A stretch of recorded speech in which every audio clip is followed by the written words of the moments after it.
So, you want an example why you should always pay attention at elections. Now, one of the reasons I think a lot of people were voted to leave, and voted quite wrongly, is because we have had such poor representation in the European Parliament, partly because of UKIP. Now, the elections themselves to vote for an MEP literally verged at around 10-11%. Yes, only 11% of the voting public has actually ever voted for an MEP in their entire life. That means that the most motivated parties, that being UKIP, basically got in and basically did bugger all. Nigel Farage can go on about how he's for Britain first and all this jazz and all this patriotic nonsense that he spouts, but he never goes and votes. He's never actually spoken in any real and honest-to-God debate to put Britain's interests forwards within the European Parliament. And people wonder why a lot of people blame the EU for no reason at all. It's not. Half the time their anger is misdirected. It's not the EU fault, it's the government's fault, because it's a governmental body they're angry at, so it's the UK government. Or it's the UK government themselves that they should be angry at, but instead it's the EU fault.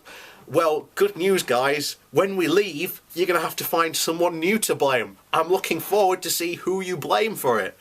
So, the next problem is when there is an actual, genuine EU problem, instead of actually blaming our representatives in the European Parliament, which is UKIP, instead they blame, it's the EU fault. Grrr. But you have these four elected representatives to represent us as the UK in the European Parliament, and they never have shown up. They don't vote, they don't show up. You know, infamously Nigel Farage, the champion of fishermen, when the European Union held a committee for countries to put their interest and represent them in how these new, fishing laws should, help their country and their, respective national industries, Nigel Farage turned up to one, didn't say a damn thing, and then didn't turn up for the rest of the meetings. How can you say that we've had it's the EU's fault when we haven't had any good representation?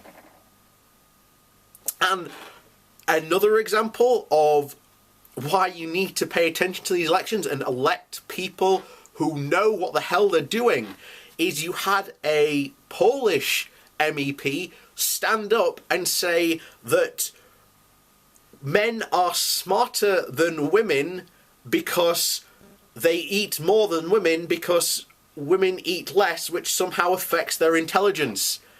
I could not be making this up, but this has actually happened. This is an actual member for the European Parliament. If you've got someone who is that dumb, making, doing, the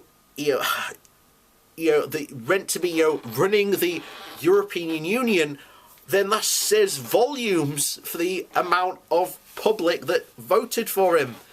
And it's just, a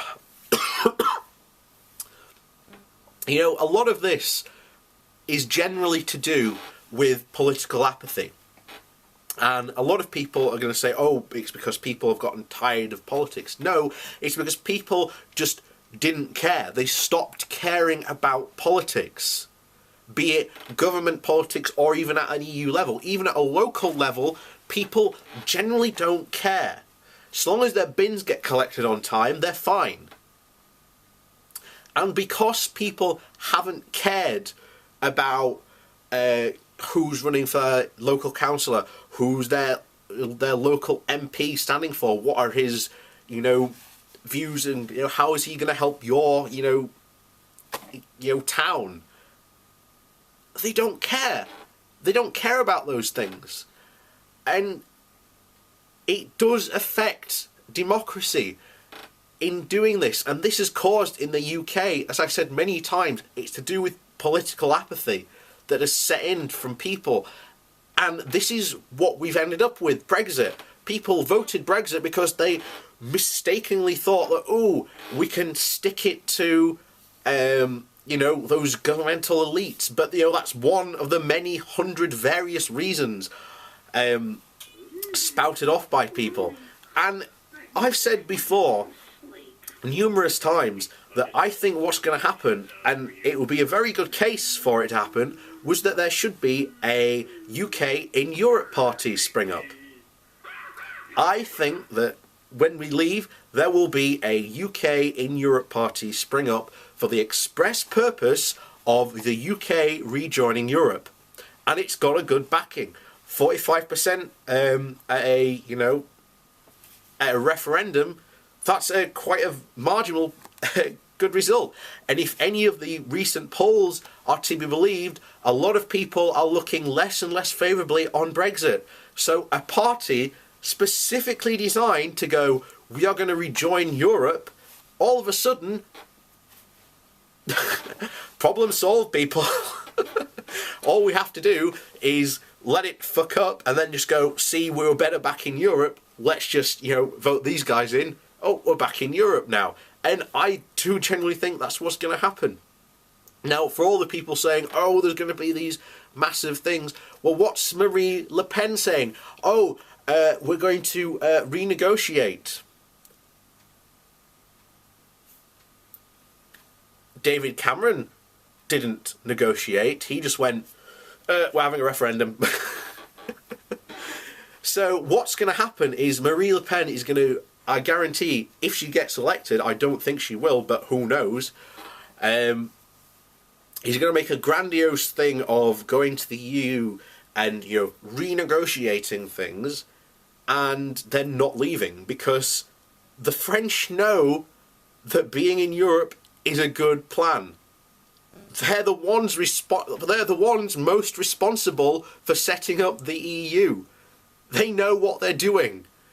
So make no mistake on this, that a lot of it is bluster, partly because A, they can go, great, I can, you know, shift the blame from, you know, me and my government to some other organisation. Well, now that, you know, when we leave, that won't be the case anymore, I look forward to seeing who gets the blame for this kind of stuff. And it's going to be hilarious. It really, really is.